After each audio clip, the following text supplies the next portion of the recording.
Hyvää iltaa katsojat.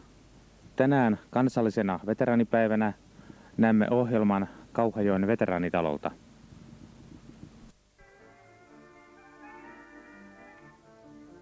Ei soi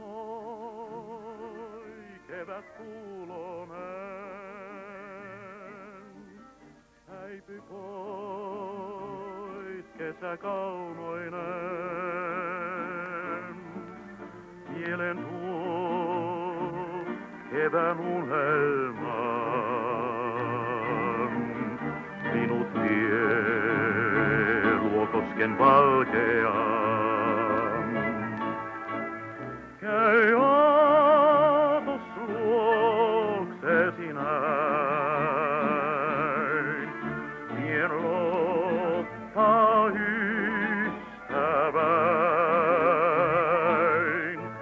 Hei työsi ain hymyillen, keskellä taistojen. Näin myös.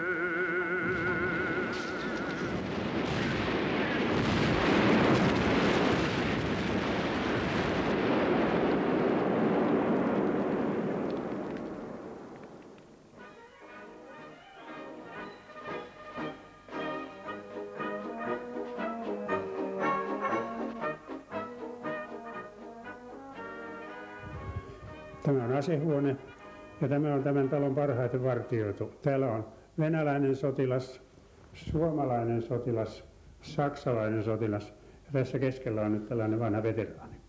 Tämä on parhaiten vartioitu. Ja näistä aseista tuolla melkoinen harvinaisuus tuolla ylhäällä Grafton, aselaiva Graftonilla tuotiin vuosisadan alussa Suomen aktivisteille näitä aseita, laiva upposi ja näitä aseita saatiin pikkusen sitten tänne maanpinnalle, maalle ja tässä on yksi niitä. Se on harvinaisuuksia. Se on Suomi-konepistooli, tämä on se Rokanantin ase tuossa. Ja koululaiset ovat siitä yleensä kovasti kiinnostuneita, kun kouluryhmiä täällä käy. Venäläinen puoliautomaattikivääri Tokarev. Se on siis sotasaalisase. Tämä on sotasaalisase. Se on painimaanottelussa saatu Suomelle voitosta. Sitten on suomalaisia, on Pystykorva ja Ukko-Pekka, ja niitä on tuossa 3 kappaletta, ja tuolla toisella puolella on vielä yksi tuolla nurkassa.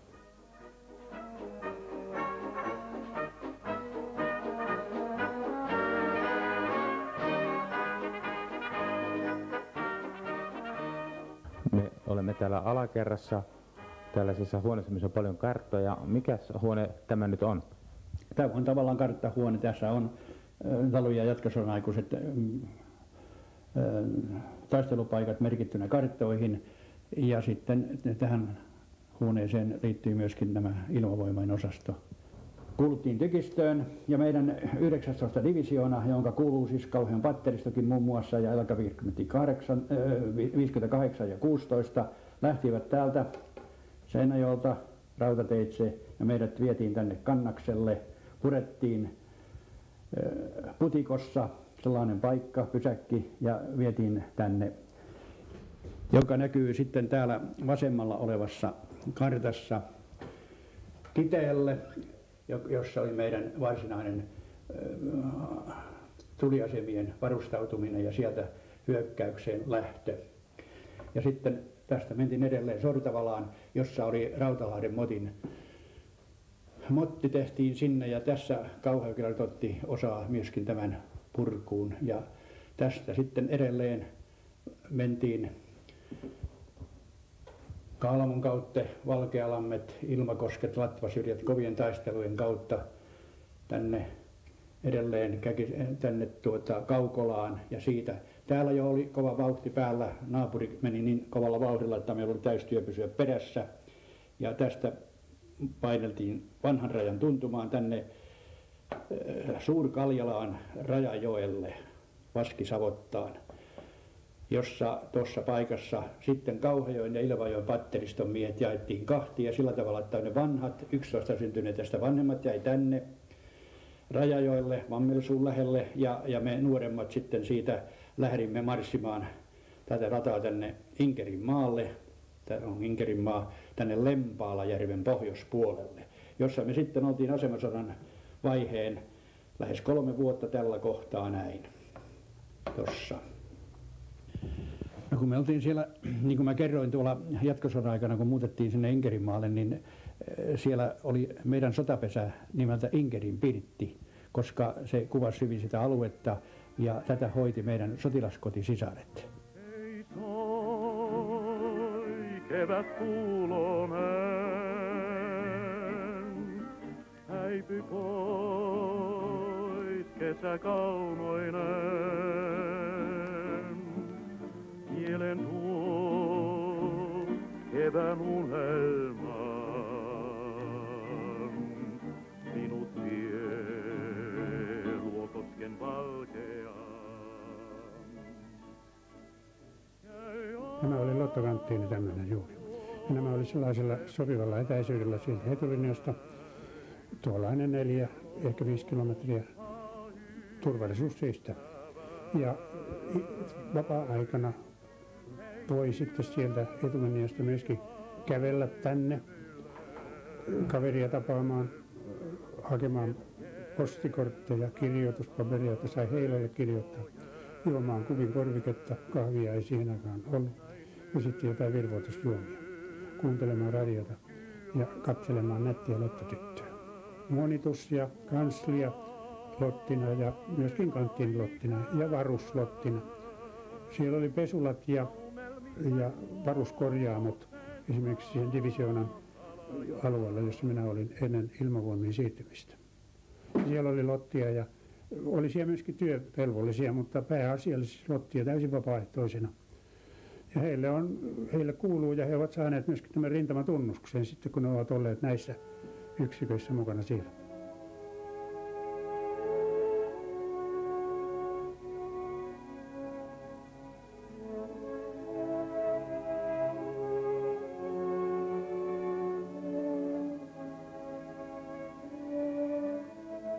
Ja sitten tämä puhdetyökokoelma, sehän oli semmoinen asia, että niin kuin olette lukenutkin siitä asiasta, että niin suomalaisilla oli aikaa silloin asemasodan aikana tehdä kaikennäköisiä visapyttyjä, kaivetetaan ja muuta, kun parempi olisi ollut, kun olisi tehty niin meidän linjat kuntoon, takausan VT-linjat ja muut niin valmiiksi, eikä kaiveteta tällaisia. Siinä näkyy työn tulos, että siinä on ollut aikaa mennyt nuohin ja hyvää jälkeä. Yksi naapurin isäntäkin sitten kävi meillä joka ilta niitä iltauutisia kuuntelemassa sitten, kun hänellä oli monta poikaa sodassa.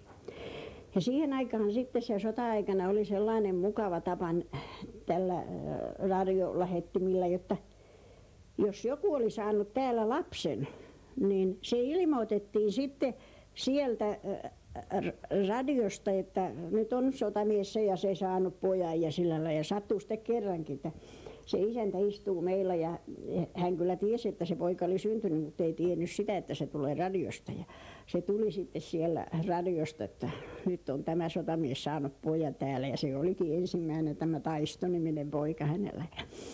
Ja niin pillahti isäntä itkemään, että se oli sitten ja kyllä niitä sitten kuunneltiin niin paljon, että juuri nämä iltauutiset, koska niissä sanottiin näitä tällaisia erikoisuuksia.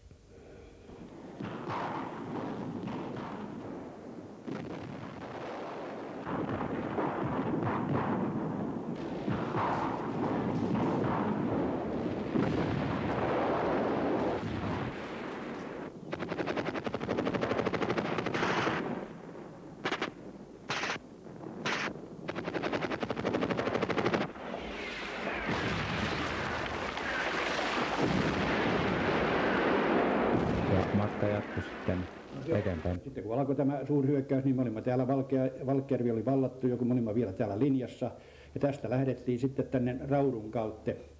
Rautu on tässä, siellä Mäkrän kankaalla Kuolemanlaaksossa meillä viimeiset miehet sitten kaatuvat. Ja meidän patterista oli viimeinen, joka ylitti tämän Kiviniemen sillan tässä näin. Siinä oli pioneerit sen viinottaneet ja heti kun me olimme päässeet yli tästä niin rautatiesiltä kuin maantiesiltäkin räjäytettiin. Tänne etettiin sitten Vuoksen tälle puolelle, tänne vihollisen puolelle veneitä rantaan, että niin jalkaväemiehet kuin meidänkin miehet jotakin jäi, niin pääsivät vielä ylitse tulemaan sitten myöhemmässä vaiheessa. Ja täällä me oltiin tässä Kiviniemessä, Sakkolassa, Haitermaassa yksin Kauhajoen patteristo, ja täällä oli joku Jyllenpöökelin patteristo täällä Taipaleen suunnalla. Ja oli yksi huittava piirre sikäli, että kun saksalaisia, hän oli mukana jo siihen myöhemmässä vaiheessa, niin täällä annettiin, me koululaiset kun jonkun verran ottiin Saksaa, niin tulikomento, ja yhdellä tykyllä vietiin sinne johonkin tuonne kauemmas ja ammuttiin ja annettiin saksaksi tulikomento, että ne luulivat, että siellä on saksalaisia. Harhautusta, tämä oli aivan tyhjiötä täällä, mutta painopistehän oli tästä tänne Viipuria kohti tosta. Tämmöinen. Ja sitten kun me päästiin tästä, sitten lähdettiin perääntymisvaiheen aikana tätä reittiä näin ja lähdettiin tänne Ilmakoskelle ja siellä Laikon pysäkiltä meidät sitten suurin osa lastattiin takaisin kotirintamalle. Reitti oli tehty. Se oli aika pitkä.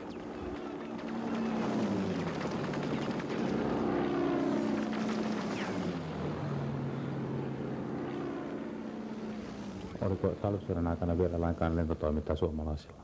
Talvisodan? Oli toki. Oli. Silloin muun muassa minun entinen laivueeni, pommituslaivue 42, perustettiin talvisodan aikana Juvalla. Skotlantilaiset toivat näitä Blenheimeja sinne, ja siellä järven jäälle oli ungattu, jyrätty kiitorata, ja ne tulivat tuomaan näitä koneita sinne.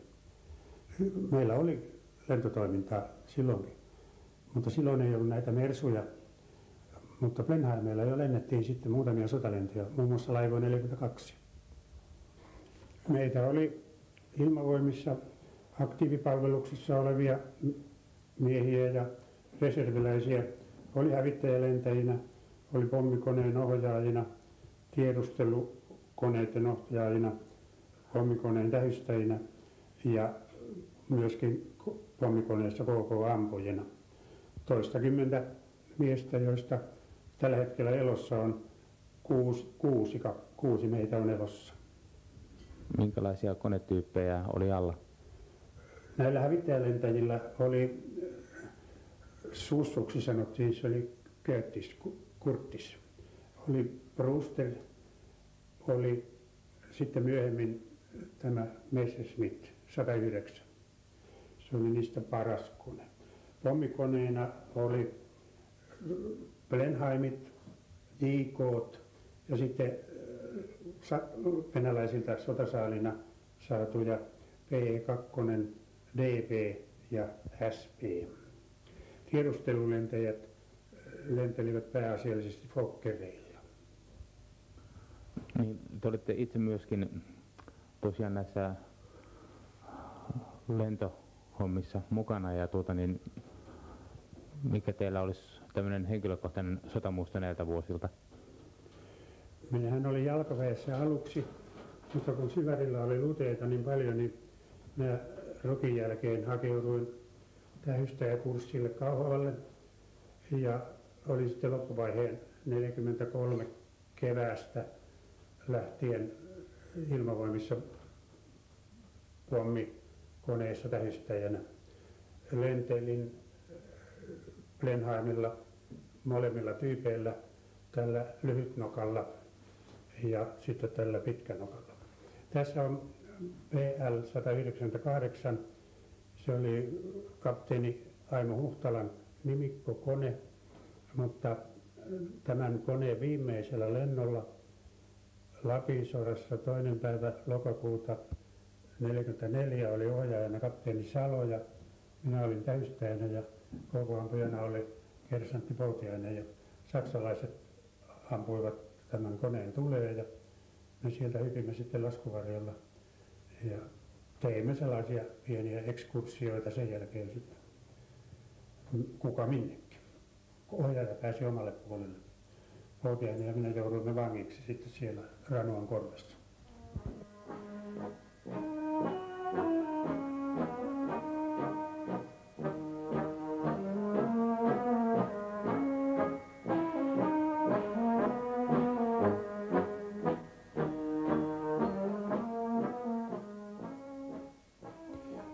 sitten hän seurasi liikkuvan vaiheen aikana etulinjan mukana niin lähellä kuin se oli suinkin mahdollista. Sitten asemasotavaiheen aikana se oli Korsussa tai Puoliksimaahan kaivitussa teltassa. Täällä annettiin ensiapu. Monen pojan henki pelastettiin juuri sillä ensiavulla, joka annettiin täällä ISP:llä. Ja täällä oli lääkintämiehet, jotka tämän avun sitten kavereille antoivat. Hänellä on avohaava jalassaan pantu kiristysside. Hän on saanut shokkilääkityksen, siis ruiskeena. Ja lähete on kirjoitettu ja se on tuossa hänen asetakkinsa päällä odottamassa eteenpäin menoa. Ja siinä lukee kiireellinen. Tämä lääkintämies hoitelee täällä taustalla toista, joka on haavoittunut jalkaan, vatsaan, vasempaan käteen ja kaulaan. Myöskin kiireellinen. Mikä huone tämä on? No, tämä on nyt tavallinen sairaalahuone. Koululla oli näitä petiä täällä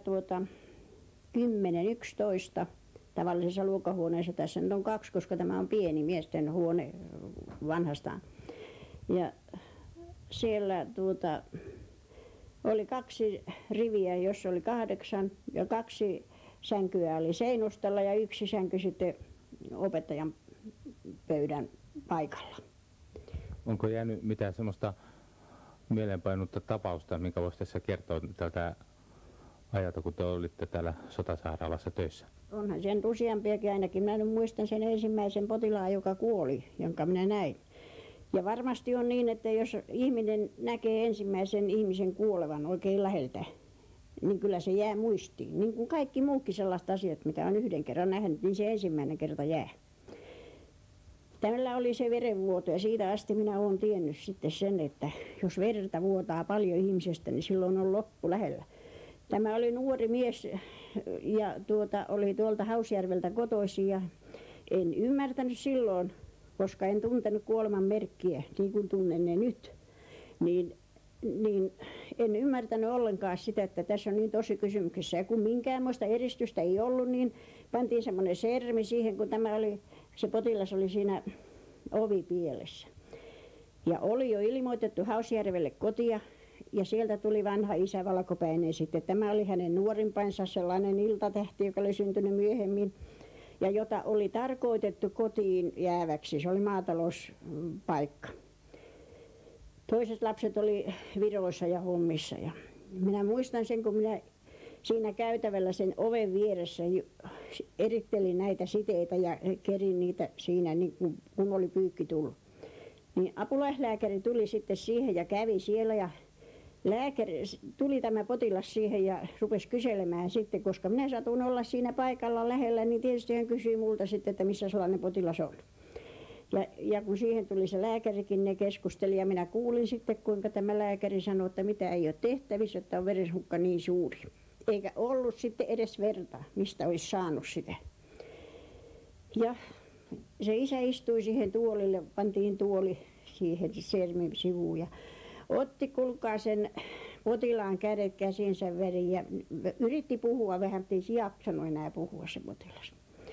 Niin hän sitten otti sen pojan käden käsiensä väliin ja rupesi siinä sellaisella hiljaisella äänellä lukemaan ääneen Isä meidän rukousta. Ja silloin kun lääkäri toi tämän isän siihen potilaan viereen, niin hän sanoi mulle, että Lotta tulee sitten sanomaan mulle kohta, jos jotakin erikoista tapahtuu. No minä en ymmärtänyt, mutta ei siinä olisi ollut mitään tehtävissä kyllä kumminkaan.